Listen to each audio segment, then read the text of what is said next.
مثقال ذرة রব্বুল আলামিন বলেন নিশ্চয় আল্লাহ অনেক পরিমাণ অত্যাচার কারো উপরে করে না।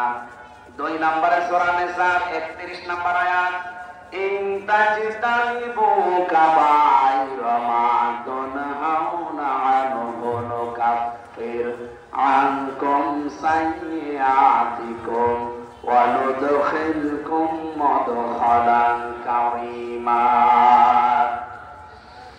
3 নম্বরে পেয়েছি সূরা নিসার 48 নম্বর আয়াত ইন্নাল্লাহা লা ইয়াগফিরু আন ইউশরাকা বিহি ওয়া ইয়াগফিরু মা দুনা যালিকা লিমান ইয়াশা।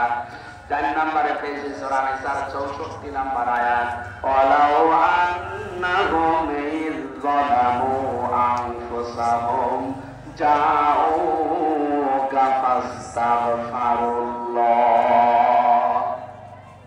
5 নম্বরে পেয়েছি সূরা নিসার 110 নম্বর আয়াত ওমাই ইয়ামালু সুআন ওয়া ইয়াজলিম নাফসাহু সুম্মা ইস্তাগফিরুল্লাহ ওয়া ইয়াজিদুল্লাহ গফুরুর রহিমা। এর সব কিছু সামারাইজ নবীজি তাফসীর করতে করতে দেরি হবে, আমার আসলে হবে না। আল্লাহ পাকের নবী বলেন আমি এত খুশি হতাম না যদি দুনিয়া আল্লাহ আমাকে কোরআনটা দিয়ে দিত। এই 5টা আয়াত দিয়ে আমারে আল্লাহ যত খুশি করেছে। আপনাদেরকে আমি আয়াত নাম্বারগুলো বললাম এই কারণে বাড়িতে একটু পড়বে ইবনে কাসির। এবার আসেন আমরা তেলাওয়াত কি আয়াতের তাফসীরে যাই।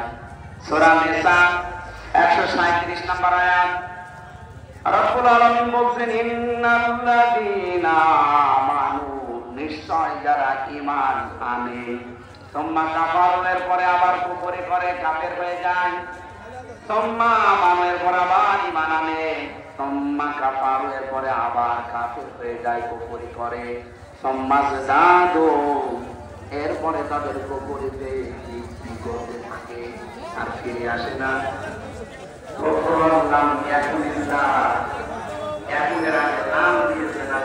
আল্লাহ পাক বলেন কখনো আমি আল্লাহ তারে আর মাফ করি না। ওয়ালা লিয়াহদিয়াহুম সাবিলা